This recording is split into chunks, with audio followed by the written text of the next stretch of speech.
শুভেচ্ছা। আমার আজকে ক্লাস সপ্তম শ্রেণী বাংলা প্রথম পত্র কবিতা মেলা। লেখক আহসান হাবিব। লেখকের পরিচিতি: বাংলাদেশের বিশিষ্ট কবি আহসান হাবিব। তিনি 2রা জানুয়ারি 1917 খ্রিস্টাব্দে শঙ্করপাশা গ্রামে পিরোজপুর জেলায় জন্মগ্রহণ করেন। তিনি পেশায় একজন সাংবাদিকও ছিলেন। উচ্চ মাধ্যমিক আইএ ব্রজমোহন কলেজ বরিশাল থেকে তিনি পাশ করেন। সহকারী সম্পাদক হিসেবে মাসিক বুলবুল, ভারপ্রাপ্ত সম্পাদক মাসিক সৌগাত, স্টাফ আর্টিস্ট, আকাশবাণী কলকাতা।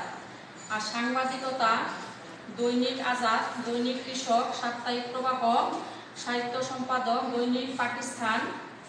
পরবর্তীকালে তিনি দৈনিক বাংলায় কাজ করেন। তার উল্লেখযোগ্য কাব্যগ্রন্থ হচ্ছে রাত্রি শেষ, ছায়া হরিণ, সারা দুপুর, আকাশ বসতি ইত্যাদি। আহসান হাবিবের উপন্যাস অরণ্য নীলিমা, রানীখালের সাঁকো প্রভৃতি। তার লেখা শিশুতোষ গ্রন্থগুলো বেশ জনপ্রিয়, যেমন ছোটদের পাকিস্তান, বৃষ্টি পড়ে কাপড় কুকুর, ছুটির দিনে দুপুরে।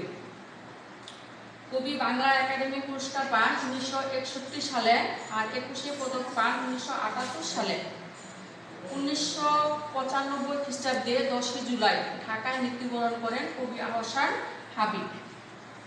তার পরিচিতি: পৃথিবীর চারিদিকে যদি আমরা দৃষ্টি দিই তবে দেখতে পাই বাগানে ফুলের মেলা, গাছে গাছে পাখির মেলা, আর আকাশে ছিল তারার মেলা।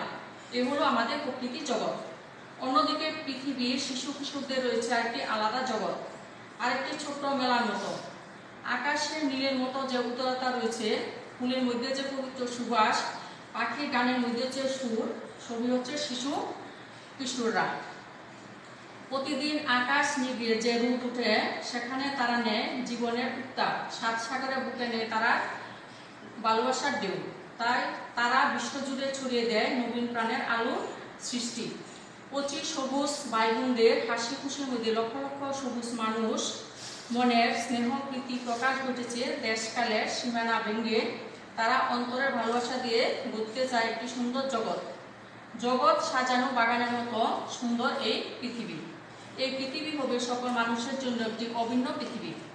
পৃথিবীর সকল শিশু কিশোরদের ভাষা এক নয়, তবু সব পাখির গানের মধ্যে যেমন একটি সুরের ঐক্য আছে, তেমনি পৃথিবীর শিশু কিশোরদের মনের ভাষার মধ্যে একটি মিল আছে। পৃথিবীর সব মানুষ একতাবদ্ধ হয়ে স্নেহ ভালোবাসাপূর্ণ সমাজ যদি গড়ে তোলে, তবে পৃথিবীর মধ্যে আর কোনো বিবাদ থাকবে না। তবে পৃথিবী হবে একটি দেশ, মানব সমাজ হবে একটি পরিবার, আর তখন সুন্দর হবে আমাদের এই পৃথিবী। শব্দের অর্থ দেখো: মেলা মিলন, সুবাস সুগন্ধ, নৃত্য রোজ, জগৎ পৃথিবী, আশা ইচ্ছা, আলাদা ভিন্ন, একক কাজ আর এক মেলা জগৎ জুড়ে। দলীয় কাজ দেখো: কবিতাটি ব্যবহৃত প্রকৃতি কেন্দ্রিক শব্দগুলো তালিকা তৈরি করো।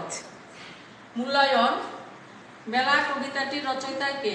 আহসান হাবিব, ফয়েজ আহমদ। সঠিক উত্তর হলো তোমার আহসান হাবিব। রোজ সকালে কিসের মেলা? ফুলের না রঙের? রঙের মেলা।